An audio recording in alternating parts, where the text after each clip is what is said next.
Hi everyone, today I'm going to be reviewing Real Housewives of Atlanta Season 8 Episode 10. We're starting off with Kandi and Mama Joyce. They're going shopping for Kandi's new baby. And Mama Joyce, she's not really so much as looking for what's going to go with Kandi's house.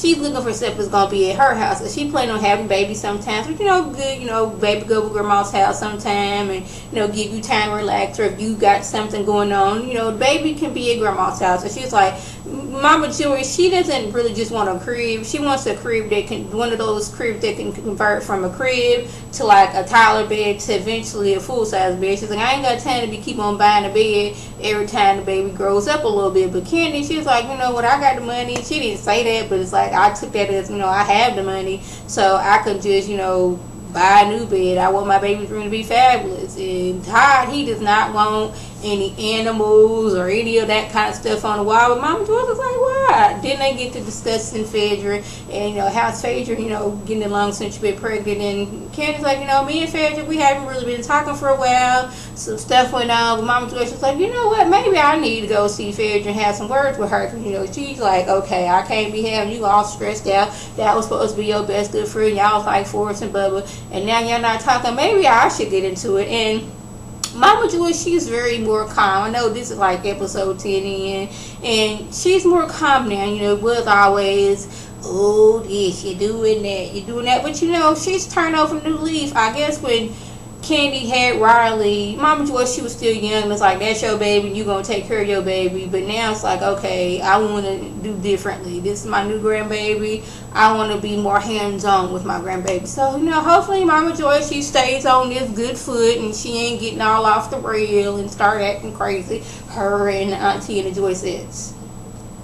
So King is in Detroit because she wants to have a family reunion. She wants her mom sad, her dad sad. She wants her mom. Now y'all know King and her mom, they have never had a good relationship since like the time she was born. She's always tried to get a relationship with her mom, but her mom was on this like, if I don't talk to you, that means you don't exist. And then we found out that Kenya's mom and dad were 15 and 16 when they got pregnant. So you were freshman, sophomore in high school. So you're still a baby. You don't know nothing. Like there's girls now that 15, younger than that, having babies and raising their babies. But it don't work out like that for everybody. And she wanted to get a baby up for adoption. Kenya's dad's mom was like, no, we gonna take this baby. So once she was 3 days old, she went to go live with her dad and her dad's people.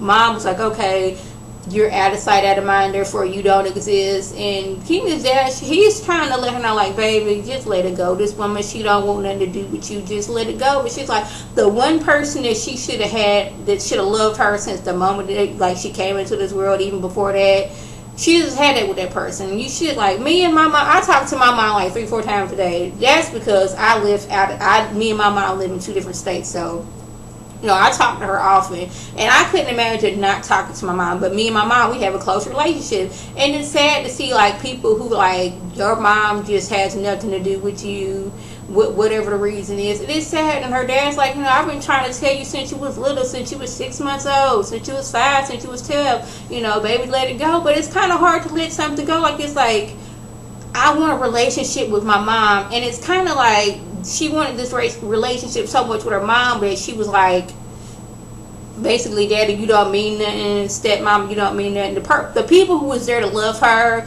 it was like she wasn't, giving back that love. She was trying to get it from somewhere else. That's what I kind of got out of this whole little episode. And then at one point, it was talking about all her old boyfriends and some of the ugly ones. And Walter came into this situation as he was like one of the ugly ones. He was like a truck driver. They made it seem like he wasn't about nothing, but I heard some stories from other people that Walter, he was a ladies' man and he got money. So I'm gonna need King to stop. See, I wish they would have did it this scene when she was like trying to downplay Walter and whatever their relationship was or lack there was. I wish they would have like how they be doing Phaedra all the time when she says something and they go, we got footage of that. Because she trying to make it seem like, okay, Walter, he wasn't nobody. He was ugly. He was this, that, and the third. But, like, this same person that you were down in right now, when you was on there that first season, you was almost begging that man to propose to you. Like, you caused a big old scene when he didn't propose to you. You had Phaedra and Apollo going out there trying to comfort your tale and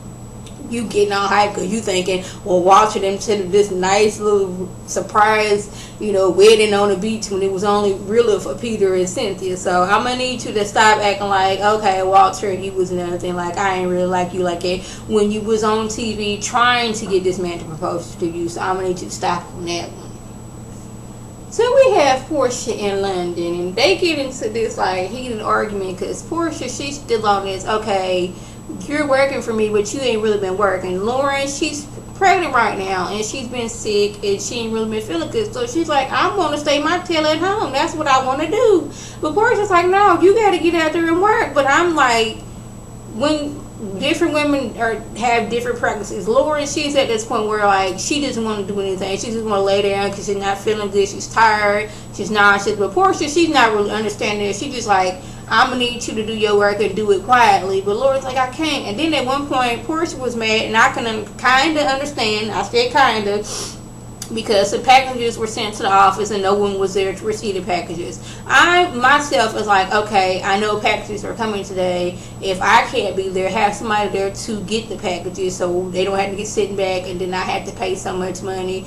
And she was like, no. But Lauren's like, okay, I can work from home. But Portia's like, no, but you ain't finna do that. She was like, you just need to sit down and get things done. Then at one point, Lauren made it seem like she's working for free. And she was like, if you gonna find somebody who ain't gonna get no check out of it, go by all means do that. I've been riding in coach with you when you going out of town. You riding in first class, but you're riding. I mean, maybe Porsche, she should have got Lauren a first class ticket.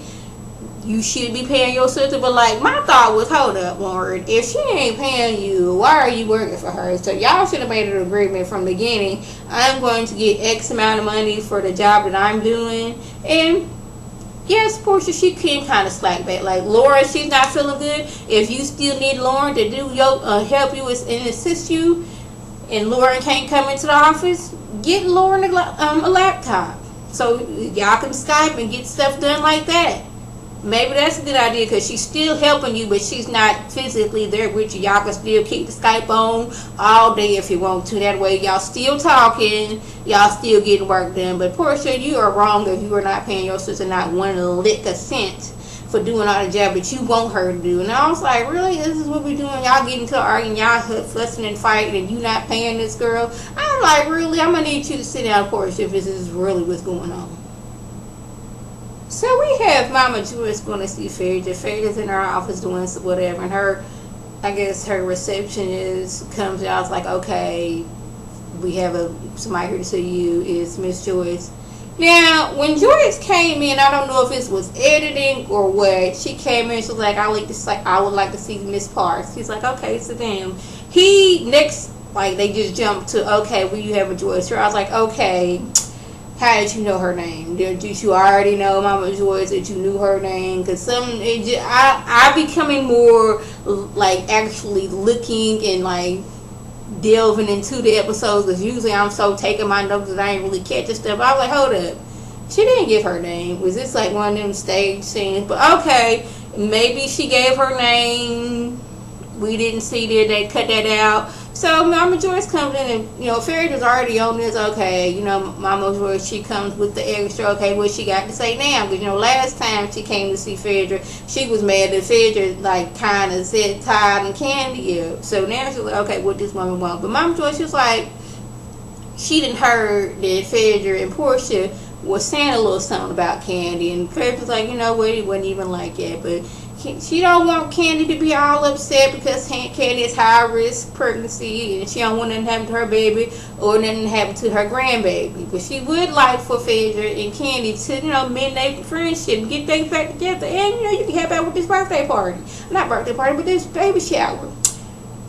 I don't know if that's such a good idea, because y'all know Phaedra, she tends to be on the extra side when it comes to planning parties. Like, what was it, her first baby? What's his name? Aiden.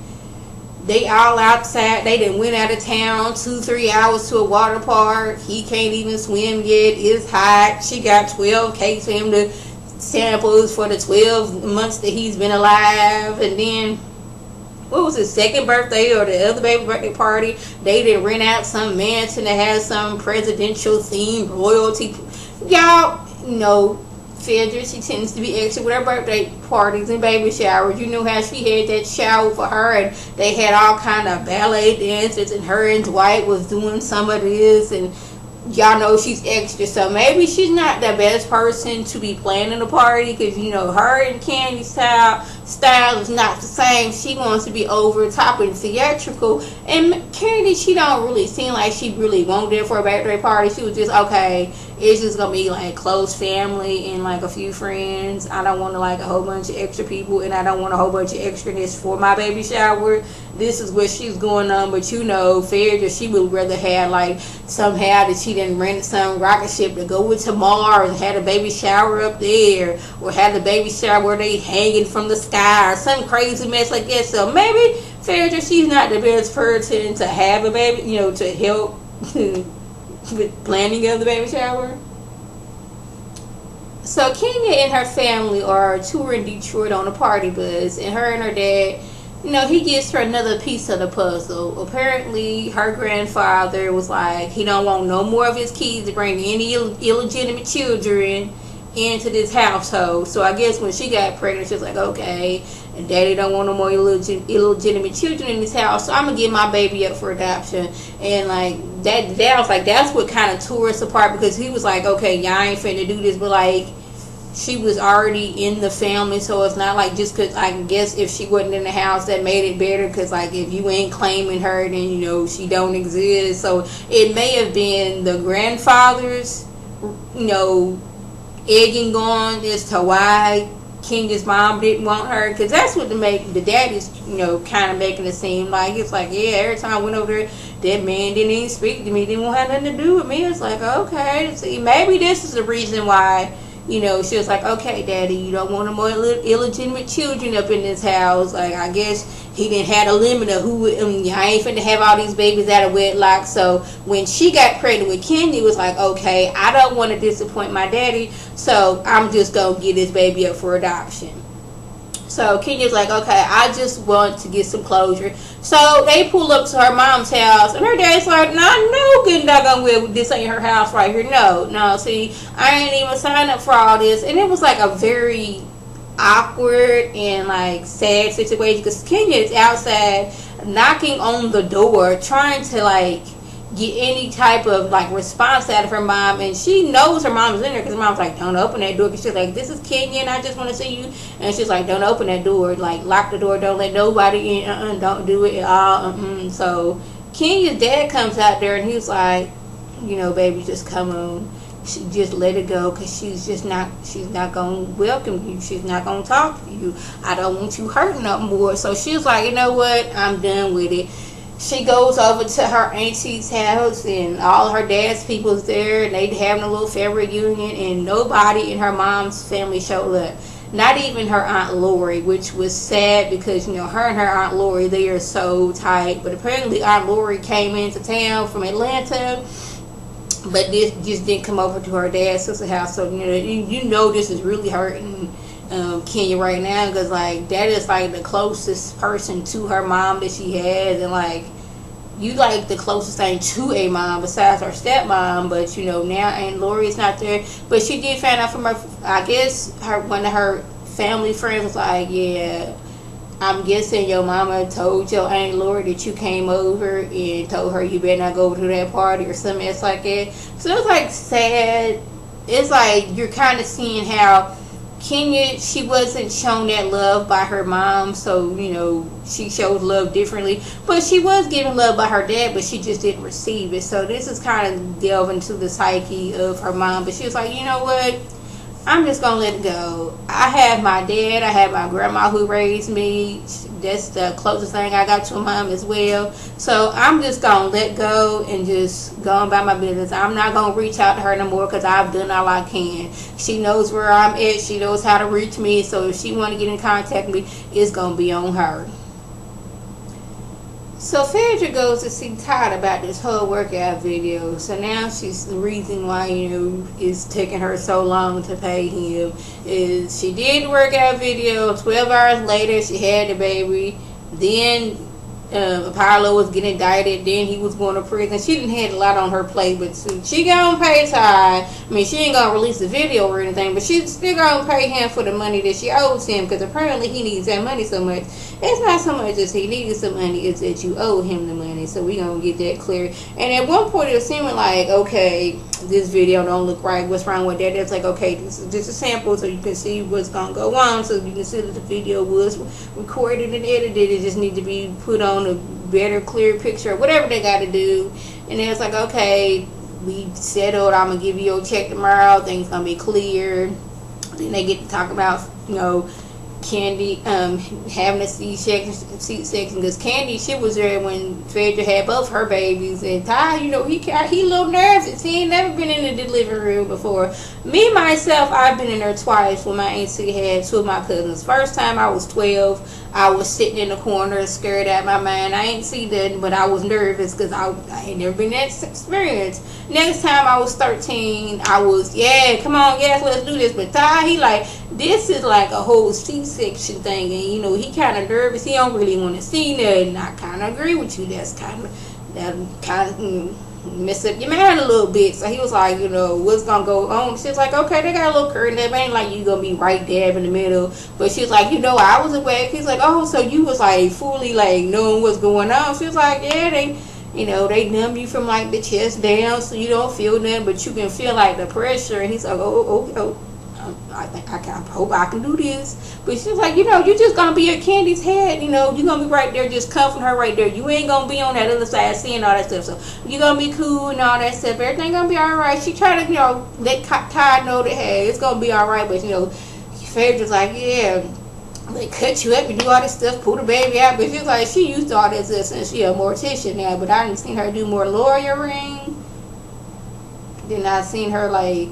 Well, I'm glad I don't see much of the little mortician stuff, because that's kind of weirds me out. But anyway, she's like, okay, Todd, you're gonna be fine. You know, just be down there with, you know, KANDI, comfort her, give her a kiss, you know, rub her hand, whatever. Everything gonna be cool. Your baby gonna come out and everything gonna be alright. So you alright, Todd? It's like, yeah. So that was suggested when we did have this little scene where Peter was inviting Cynthia. He didn't set up some romantical date for them to go on. He just ain't tell her, just like, okay, pack up some clothes and the car gonna come bring you to the airport. You don't know where you're going, so you don't know how to dress. And Noelle's trying to tell her what's good and what's not, but Noelle, she's on this whole, okay, you one and done. If you mess with me once, mess over me once, you done. I mean, you might get a second chance, but she's like, well, dang. Kind of like that too, but I'm married now, so I can't just, you mess up once and we over with. I'm trying to take my marriage serious. So her and Peter, they had this whole little romantic, they go to the beach somewhere, so they trying to work on a relationship, and hopefully everything turns out all right. So that was suggested episode. If I left anything out, by all means leave a comment or video response. And like always, I want to thank my subscribers and the people watching my videos. I want you to like this video, comment, and subscribe, and share this video with your friends on Facebook, Twitter, Instagram, and here on YouTube. This is Lady T signing off. Have a good one.